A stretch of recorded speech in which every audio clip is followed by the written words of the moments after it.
जय हिंद दोस्तों, स्वागत है आप सभी का इस वीडियो में। इस वीडियो में हम नीति आयोग चैप्टर मतलब 52nd चैप्टर इंडियन पॉलिटी पर लक्ष्मीकांत ये किताब का देखने वाले हैं। लास्ट वीडियो में हमने फर्स्ट 5 ईयर प्लान से लेकर तो 6th 5 ईयर प्लान तक देख चुके हैं। अब इस वीडियो में हम 7 से आगे बढ़ेंगे। और लास्ट वीडियो में मैंने आपको ये भी बताया था कि एग्ज़ाम में पूछा जाता है कौन से 5 ईयर प्लान में गैप पड़ी थी, तो आप किस तरीके से याद रख सकते हो। 1 2 3 जो गाना है माधुरी दीक्षित जी का, उससे आप याद रख सकते हो कौन से 5 ईयर प्लान में गैप आई थी। तो इसमें हम जो नेक्स्ट 5 ईयर प्लान्स है मतलब 7 से लेकर 12 तक ये सारे कवर करेंगे, क्योंकि एग्ज़ाम में काफ़ी ज़्यादा चांसेस है पूछे जाने के। क्योंकि अब से 5 ईयर प्लान ये ख़त्म किया गया है, प्लानिंग कमीशन ख़त्म किया गया है, उसके जगह पर नीति आयोग लाया गया है।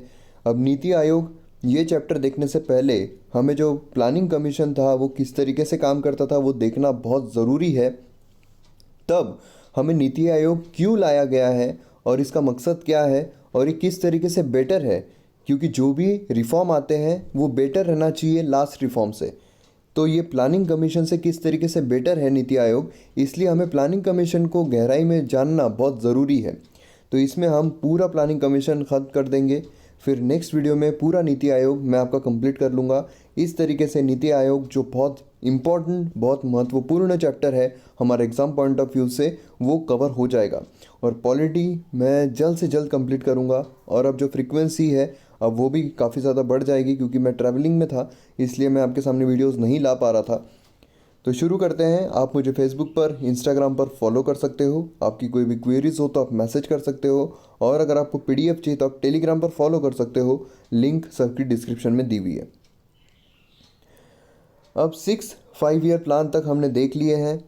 6th जो 5 ईयर प्लान था उसमें इम्प्रूवमेंट हमें देखने को मिली थी। जैसे हमने देखा था 3rd 4th जो था काफ़ी डाउन गया था। उसके बाद जो 6th था उसमें काफ़ी इम्प्रूवमेंट हमें देखने को मिली थी। जो टारगेट था उससे हाई जो अचीवमेंट है वो हमें देखने को मिली थी। अब उस वजह से क्या हुआ कि जो एग्रीकल्चर सेक्टर है उसमें डेवलपमेंट आ चुकी थी।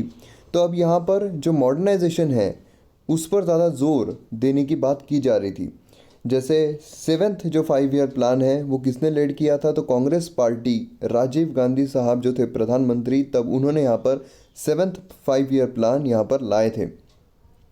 अब यहाँ पर जो प्रोडक्टिविटी लेवल है इंडस्ट्रीज़ की उसे अपग्रेड करने की बात की जा रही थी, अपग्रेडिंग ऑफ टेक्नोलॉजीज़। क्योंकि यहाँ पर जो भी टेक्नोलॉजीज़ है वो काफ़ी ज़्यादा डेवलप हो रही थी वेस्ट साइड में, क्योंकि इंडस्ट्रियल रिवॉल्यूशन की वजह से ऑलरेडी जो भी इंडस्ट्रीज़ थी वो काफ़ी ज़्यादा डेवलप हो चुकी थी वेस्ट साइड में। लेकिन हमारे यहाँ पर स्टार्टिंग में एग्रीकल्चर पर ज़्यादा जोर दिया गया, क्योंकि बहुत सारी पॉपुलेशन एग्रीकल्चर पर डिपेंडेंट थी। अब यहाँ पर जब हम एग्रीकल्चर में अच्छा खासा जो अचीवमेंट है वो हम कर चुके थे, अब यहाँ पर जो इंडस्ट्रीज़ है उसके भी साथ हमने साइमल्टेनियसली एग्रीकल्चर को भी आगे बढ़ाया था 6th 5 ईयर प्लान तक। अब यहाँ पर ज़रूरत थी कि इन सब को अपग्रेड करना है। जो प्रोडक्टिविटी लेवल है उसे भी अपग्रेड करना है इंडस्ट्रीज़ की, उसी के साथ साथ टेक्नोलॉजी जो है उसे अपग्रेड करना है ताकि प्रोडक्टिविटी हमारी अपग्रेड हो जाए। तो यहाँ पर जो 6th 5 ईयर प्लान था, जैसे मैंने आपको बताया था, यहाँ पर स्टेडी ग्रोथ आ चुकी थी एग्रीकल्चर सेक्टर में। जो रेट ऑफ इन्फ्लेशन है वो भी कंट्रोल में था, फेवरेबल बैलेंस ऑफ पेमेंट था। तो यहाँ पर 7th 5 ईयर प्लान में हम कुछ एक्स्ट्रा ऑर्डिनरी कर सकते थे। अब यहाँ पर एक्स्ट्रा ऑर्डिनरी करने के लिए हमें जो मॉडर्नाइजेशन है उसके तरफ बढ़ने की बहुत ज़्यादा ज़रूरत थी। तो इसलिए यहाँ पर 7th 5 ईयर प्लान में हमने social justice, removal of oppression of the weak, using modern technologies, जो भी मॉडर्न टेक्नोलॉजीज़ है वो हमने यहाँ पर लाने की ठानी। सोशल जस्टिस जो है, सोशल जस्टिस लोगों को देने की कोशिश की, क्योंकि सोशल जस्टिस लोगों को नहीं मिल रहा था, उस वजह से सोशल जस्टिस उन्हें देने की बात की गई। उसी के साथ साथ जो वीक लोग हैं, जो वीकर सेक्शन है, उन्हें यहाँ पर अपग्रेड करने की कोशिश की गई। एग्रीकल्चर जो है जो अच्छा खासा डेवलप हो चुका था, एक अच्छा खासा बेस हमारे पास आ चुका था, स्टेडी ग्रोथ हो रही थी, उसमें भी अच्छा खासा डेवलपमेंट करने की बात की गई मॉडर्न टेक्नोलॉजीज़ के ज़रिए, कि हम इरिगेशन फैसिलिटीज़ जो है और ज़्यादा बढ़ाई जाए, जो प्रोडक्टिविटी है वो बहुत ज़्यादा इंक्रीज़ की जाए। एंटी पॉवर्टी प्रोग्राम्स यहाँ पर लाए गए। जो गरीब लोग हैं गरीबी से बाहर निकालने के लिए एंटी पॉवर्टी प्रोग्राम्स यहाँ पर लाए गए थे। फुल सप्लाई ऑफ फूड, क्योंकि हमने देखा था कि काफ़ी फेमाइन जैसी सिचुएशन हमें पास्ट में देखने को मिली थी, जब अंग्रेज़ थे तब भी और उसके बाद भी कुछ ऐसा टाइम आया था जिसमें रेनफॉल अच्छे से नहीं हो रहा था बहुत ज़्यादा, क्योंकि एग्रीकल्चर डिपेंडेंट थी रेनफॉल पर। इरिगेशन फैसिलिटीज़ इतनी ज़्यादा डेवलप नहीं हुई थी, जो आज भी बहुत ज़्यादा डेवलप नहीं है इरिगेशन फैसिलिटीज़। लेकिन अब एग्रीकल्चर जो है अच्छा स्टेडी ग्रोथ हो रहा था, तो अब यहाँ पर फूड का भी सप्लाई अच्छा खासा होना चाहिए। अब फूड का सप्लाई जब अच्छा खासा होता है तो इन्फ्लेशन भी कंट्रोल में रहता है, क्योंकि इन्फ्लेशन ज़्यादा नहीं बढ़ता है। क्लोथिंग, उसी के साथ शेल्टर, ये सब देने की बात की गई थी। अब यहाँ पर जो small and large scale farmers हैं उनकी भी प्रोडक्टिविटी यहाँ पर इंक्रीज़ करने की बात की गई थी। और उसी के साथ साथ भारत को एक इंडिपेंडेंट इकोनॉमी बनाने की बात की गई थी, जिससे कि भारत किसी भी देश पर डिपेंडेंट ना हो और वो एकदम अच्छे से यहाँ पर इंडिपेंडेंटली परफॉर्म कर सके।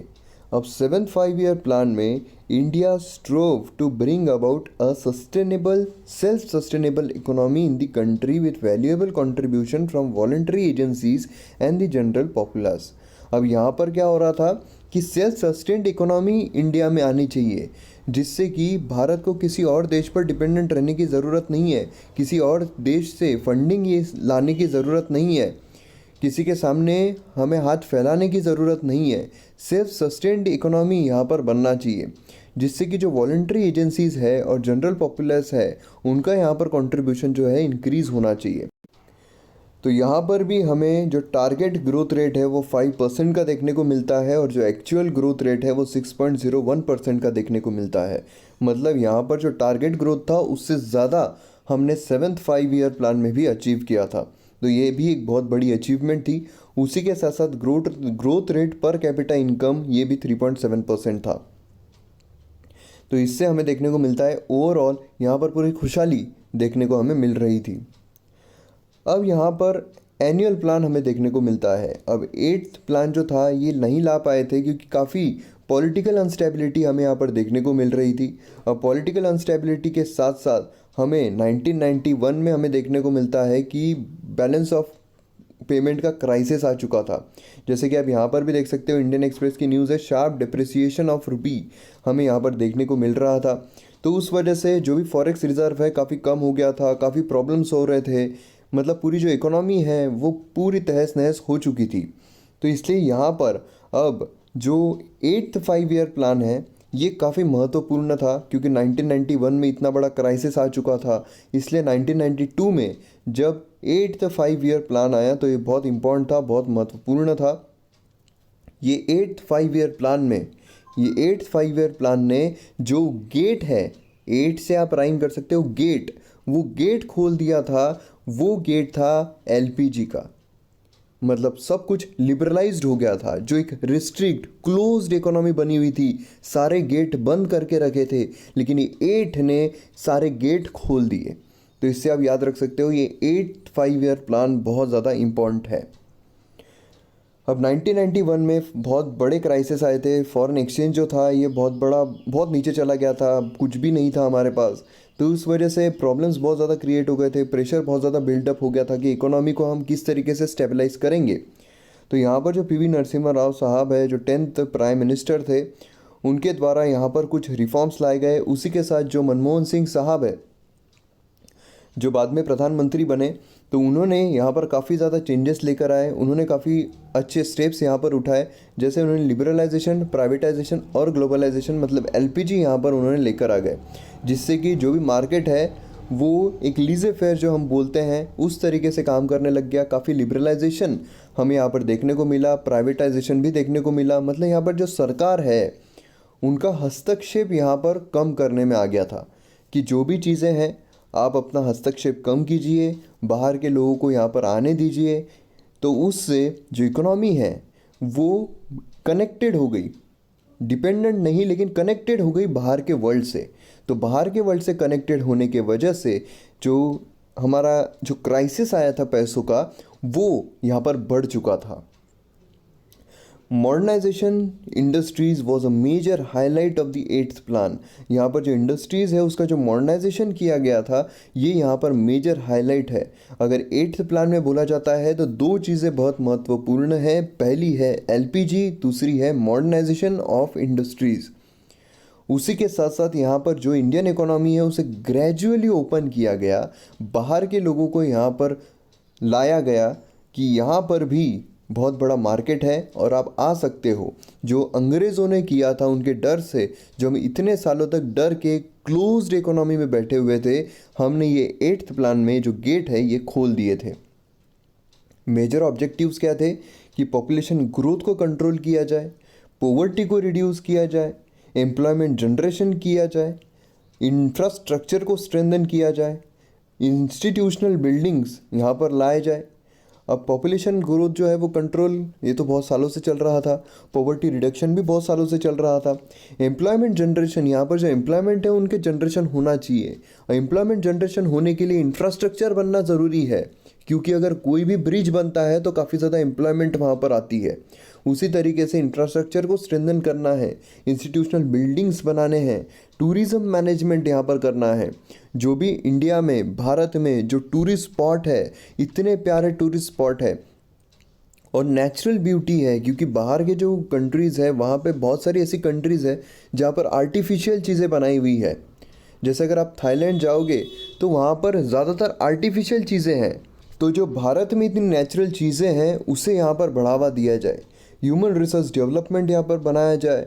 जो पंचायती राज है उनका इन्वॉल्वमेंट यहाँ पर रहना चाहिए, और पंचायती राज का इन्वॉल्वमेंट जब रहेगा तो ग्रास रूट लेवल पर जो डेवलपमेंट है वो यहाँ पर हमें देखने को मिलेगी। नगर पालिकाज देखने को मिलेंगे, NGOs, decentralization and public participation, ये सब कुछ हमें यहाँ पर देखने को मिला था, ऑब्जेक्टिव्स थे। और 8th 5 ईयर प्लान जब आया था तो टारगेट ग्रोथ रेट था 5.6% और एक्चुअल ग्रोथ रेट मिली थी हमें 6.8%। हम यहाँ पर देख सकते हैं कि जो भी रिफॉर्म्स यहाँ पर लाए गए थे वो काफ़ी सक्सेसफुल थे, जिससे कि जो हमारा ग्रोथ रेट है, भले ही हमने कम ग्रोथ रेट एक्सपेक्ट किया था, जो भी क्राइसिस आए थे, जो कुछ भी चीज़ें आई थी, लेकिन जो रिफॉर्म्स हमने यहाँ पर लिए थे उससे हमें एक्चुअल ग्रोथ रेट काफ़ी ज़्यादा देखने को मिला था, 6.8% का। अब यहाँ पर काफ़ी चीज़ें, काफ़ी इन्वेस्टमेंट हमें यहाँ पर लानी पड़ी थी एक्चुअल ग्रोथ रेट को बढ़ाने के लिए। जैसे हम देख सकते हैं कि investment of 23.2% of the gross domestic product was required. उसी के साथ साथ saving for investment was to come from domestic sources and foreign sources. हमने जिस तरीके से गेट खोल दिए थे तो सिर्फ डोमेस्टिक सोर्सेज से ही इन्वेस्टमेंट नहीं तो फॉरेन सोर्सेज से भी आ रहे थे। अब domestic saving at 21.6% of gross domestic production, foreign saving of 1.6% of gross domestic production. अब यहाँ पर 9th प्लान पर हम आते हैं जो 97 से 2002 तक आया था। 9th 5 year plan came after 50 years of Indian independence. अब यहाँ पर 97 में प्रधानमंत्री कौन थे, तो अटल बिहारी वाजपेयी साहब ये प्रधानमंत्री थे। 9th 5 year plan tried primarily to use the latent and unexplored economic potential of country। जो भी unexplored economic potential है भारत का, उसे यहाँ पर एक्सप्लोर करना है, उसे यहाँ पर बढ़ाना है। तो पूरा फोकस था इकोनॉमिक एंड सोशल ग्रोथ पर। इकोनॉमिक ग्रोथ भी होना चाहिए और जो लोग गरीब हैं उनकी भी ग्रोथ यहाँ पर होना चाहिए, मतलब इकोनॉमिक सोशल ग्रोथ हमें यहाँ पर देखने को मिल रही थी। ऑब्जेक्टिव्स क्या थे, तो ऑब्जेक्टिव्स जो थे was to correct historical inequalities and increase economic growth. जैसे जो भी एलपीजी रिफॉर्म्स लेकर आए थे हमने 8th 5 ईयर प्लान में, उसके बाद इकोनॉमिक सिचुएशन अच्छी खासी डेवलप हो रही थी। अब अच्छी खासी डेवलप हो रही थी तो यहाँ पर हमारे पास चांस था कि हम जो भी अनएक्सप्लोर्ड चीज़ें हैं उसे एक्सप्लोर करें। तो इसलिए 9th 5 ईयर प्लान में जो इकोनॉमिक ग्रोथ है उस पर ज़्यादा फोकस किया गया, क्योंकि पता चल चुका था लोगों को कि अगर इकोनॉमी यहाँ पर प्रॉब्लम क्रिएट करती है तो पूरा जो देश है वो सीधा बैठ जाएगा। इसलिए सबसे ज़्यादा फोकस हमें इकोनॉमी पर करना चाहिए। जो बाहर के देश है वो जिस तरीके से आगे बढ़ रहे हैं हमें भी उसी तरीके से इकोनॉमी पर फोकस करके आगे बढ़ना है। अगर इकोनॉमी स्ट्रांग होती है तो सारे सेक्टर यहाँ पर डेवलप होंगे। अब यहाँ पर जो पॉपुलेशन कंट्रोल है वो यहाँ पर किया गया, उसी के साथ साथ एम्प्लॉयमेंट जो है वो यहाँ पर डेवलप किया गया। प्रायोरिटी कहाँ दी गई, तो एग्रीकल्चर और रूरल डेवलपमेंट को यहाँ पर प्रायोरिटी दी गई थी। अब जब रूरल डेवलपमेंट को यहाँ पर प्रायोरिटी दी जाएगी, एग्रीकल्चर को प्रायोरिटी दी जाएगी, तो यहाँ पर पॉवर्टी जो है वो भी रिडक्शन की जो फैक्टर है वो यहाँ पर प्ले करेगा। अब फूड और वाटर ये भी गरीब लोगों को मिलना चाहिए। तब उनकी जो हेल्थ है वो यहाँ पर डेवलप होगी। तो हेल्थ फैसिलिटीज़ के लिए जो भी प्रॉपर अवेलेबिलिटी ऑफ फूड और वाटर हो वो भी यहाँ पर दिया जा रहा था। उसी के साथ साथ हेल्थ केयर एंड फैसिलिटीज़ जैसा मैंने आपको बताया था, और प्राइमरी एजुकेशन जो है बच्चों को ये भी यहाँ पर प्रोवाइड की जाने की बात की जा रही थी कि प्राइमरी एजुकेशन भी यहाँ पर प्रोवाइड किया जाना चाहिए। सोशली डिसएडवांटेज क्लास जो है उन्हें यहाँ पर जो बाहर निकालना है, उन्हें यहाँ पर डेवलप करना है, उनकी यहाँ पर प्रगति करनी है। Self reliance in terms of agriculture, agriculture के सेक्टर में भी सेल्फ रिलायंट हमें यहाँ पर बनना है। उस तरीके से 9th 5 ईयर प्लान में काम किया गया था। आप देखोगे तो 9th 5 ईयर प्लान में सारे सेक्टर यहाँ पर इंक्लूड किए गए थे। ऑब्जेक्टिव्स था सारे सेक्टर को इंक्लूड करना, right from primary education. Primary education अगर मिलेगा तो बच्चा अगर पढ़ेगा तो क्या होगा, तो उसे एम्प्लॉयमेंट मिलेगी। मतलब प्राइमरी एजुकेशन के बाद हम देख सकते हैं एम्प्लॉयमेंट अगर अच्छा होता है तो उसके पास पैसा आएगा, पैसा आएगा तो गरीबी से बाहर निकलेगा, मतलब पॉवर्टी से बाहर निकालना है। पॉवर्टी से बाहर निकलेगा तो ऑब्वियस है कि वो हेल्थ पर अच्छा फोकस कर सकता है। तो यहाँ पर प्राइमरी हेल्थ केयर फैसिलिटीज़ हम देखने को मिल सकती है। तो इस तरीके से आप याद रख सकते हो, सब कुछ इंटरलिंक्ड होता है, सब कुछ कनेक्ट करके आप याद रख सकते हो, क्योंकि बहुत ज़्यादा चांसेस होते हैं कि 8th और 9th 5 ईयर प्लान बहुत ज़्यादा मोस्टली पूछा जाता है, और उसी के साथ 12th 5 ईयर प्लान बहुत ज़्यादा पूछा जाता है, क्योंकि ये काफ़ी इंपॉर्टेंट है और काफ़ी न्यूज़ में थे। उसी के साथ साथ फर्स्ट 5 ईयर प्लान भी पूछा जाता है। अब यहाँ पर acceleration in the growth rate of economy with the help of stable prices जो है वो स्टेबल रहना चाहिए। परफॉर्मेंस कैसी हुई थी, तो achieved GDP growth rate of 5.4%, target कितना था 6.5%। तो यहाँ पर हमें देखने को मिलता है कि कम हमें अचीवमेंट यहाँ पर देखने को मिली थी। एग्रीकल्चर में भी कम देखने को मिला था, सिर्फ 2.1% ही आया था, जबकि टारगेट 4.2% था। इंडस्ट्रियल ग्रोथ रेट जो है 4.5% देखने को मिली थी, higher than that of target. अब यहाँ पर टारगेट था 3% का, तो इंडस्ट्रियल ग्रोथ जो है हमें ज़्यादा देखने को मिली थी। सर्विस इंडस्ट्री 7.8% और एवरेज एनुअल ग्रोथ रेट 6.7% जो है वो रीच हो चुका था। टारगेट ग्रोथ रेट था 7.1% का, एक्चुअल ग्रोथ रेट आया था 6.8% का। फिर से हमें यहाँ पर देखने को मिल रहा था कि रहने दो बेटा, तुमसे ना हो पाएगा। अब आते हैं 10th प्लान पर, जो 2002 से 2007 के बीच में आया था। अब इसके ऑब्जेक्टिव्स क्या थे, तो 8% जीडीपी ग्रोथ रेट अचीव होना चाहिए, पॉवर्टी रेट रिड्यूस होना चाहिए 5% से बाय 2007। यहाँ पर gainful and high quality employment यहाँ पर मिलनी चाहिए। अब देखिए, अगर आप जहाँ आगे आगे बढ़ोगे तो उसमें आपको दिखेगा कि सेम चीज़ें यहाँ पर रिपीट की गई है, सेम चीज़ें यहाँ पर अचीव करने की बात की जा रही है। अब यहाँ पर जो भी चीज़ें हैं, पॉपुलिस्टिक चीज़ें, हमें यहाँ पर पॉपुलिस्टिक चीज़ें भी देखने को मिलती है, जैसे कि जो भी पॉवर्टी रिडक्शन हो, जो एम्प्लॉयमेंट जनरेशन हो, तो ये सारी चीज़ें हमें ज़्यादा प्रखरते से देखने को। अब 11th 5 ईयर प्लान आता है 2007 से लेकर 12 के बीच में, जिसमें मनमोहन सिंह साहब प्रधानमंत्री थे। इसमें हायर एजुकेशन में एनरोलमेंट इंक्रीज करने की बात की गई थी। Distant education, convergence of formal, non formal, distant and IT education institutions, इस पर भी फोकस किया गया था।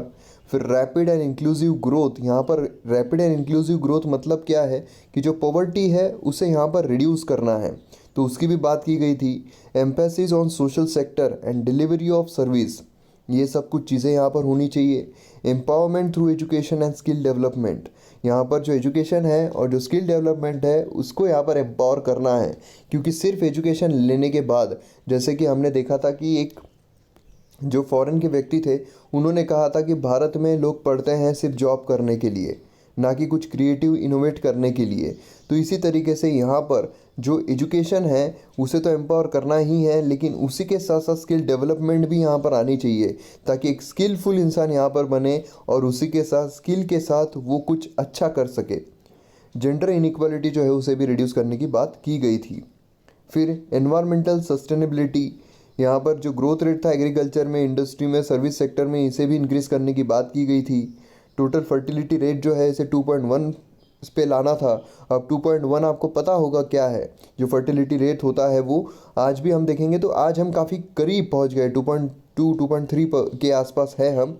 कुछ ऐसे स्टेट्स है जो काफ़ी ऊपर है, 3 के भी ऊपर है, और कुछ ऐसे स्टेट है जो 2.1 के भी नीचे है।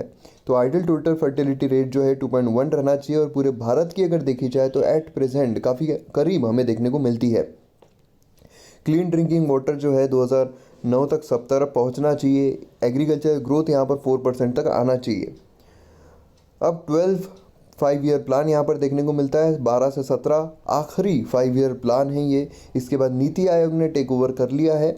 अब यहाँ पर जो गवर्नमेंट ऑफ इंडिया है उन्होंने ग्रोथ रेट 8.2% तक अचीव करने की बात की गई थी, लेकिन National Development Council on 27 December 2012 approved a growth rate of 8% for 12 5 year plan. अब ऑब्जेक्टिव्स क्या थे? 50 million new work opportunities non farm sector को यहाँ पर मिलना चाहिए। ये नॉन फार्म सेक्टर ये बहुत इंपॉर्टेंट है, क्योंकि एग्जाम में पूछा जा सकता है कि objective of 12th 5 year plan was to create 50 million new work opportunities in farm as well as non farm sector. तो ये गलत रहेगा। यहाँ पर 50 मिलियन न्यू वर्क अपॉर्चुनिटीज़ आना चाहिए नॉन फार्म सेक्टर के लिए। ऐसे भी प्रश्न आते हैं। अब यहाँ पर जो जेंडर और सोशल गैप है स्कूल एनरोलमेंट में, वो भी रिमूव करना है। जितने लड़के पढ़ रहे हैं उतनी लड़कियाँ भी पढ़नी चाहिए, तभी पूरे देश जो है वो आगे बढ़ेगा। तो इस तरीके से हम देख सकते हैं 12 5 ईयर प्लान जो था उसमें सारे सेक्टर्स की यहाँ पर बात की गई है। फिर वो जॉब अपॉर्चुनिटीज़ हो, एजुकेशन हो, जेंडर इक्वालिटी हो, माल न्यूट्रिशन हो, पॉवर्टी रिडक्शन हो, स्टैंडर्ड ऑफ लाइफ जो होता है, स्टैंडर्ड ऑफ लिविंग इंक्रीज़ करना है उसकी बात हो।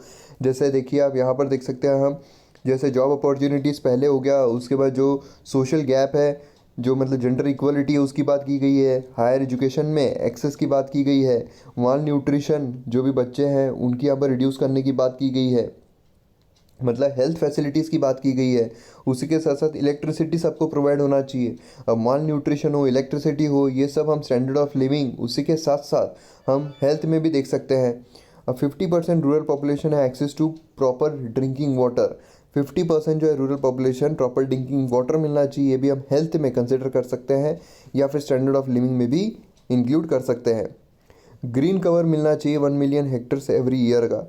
फिर उसी के साथ साथ बैंकिंग सर्विस जो है 90% हाउस होल्ड को मिलना चाहिए। तो हम यहाँ पर देख सकते हैं कि काफ़ी कुछ चीज़ें हम अगर सेक्टर वाइज हम हमारे माइंड में बिठा लें कि कुछ सेक्टर्स होते हैं कंट्रीज़ को उस पर ध्यान देना पड़ता है, जैसे होता है एजुकेशन, सोशल, उसी के साथ economic, standard of living, health. तो ये जो सेक्टर्स होते हैं उसमें सब कुछ हम यहाँ पर कवर कर सकते हैं। तो इससे हमने जितने भी पूरे जो 5 ईयर प्लान्स है वो कवर कर लिए हैं। अब नेक्स्ट वीडियो में हम जो नीति आयोग है उस पर जाएंगे और नीति आयोग पूरी तरीके से कंप्लीट करेंगे, जो कि हमारे एग्जाम पॉइंट ऑफ व्यू से बहुत इंपॉर्टेंट है। तो अगर आपको वीडियो पसंद आते हैं तो शेयर ज़रूर कीजिए, सब्सक्राइब नहीं किया चैनल को सब्सक्राइब कीजिए, बेल बटन प्रेस करिए, क्योंकि जब भी नए वीडियोज़ आएंगे तो घंटी ज़रूर बजेगी। तो मिलते हैं हम अगले वीडियो में। जय हिंद।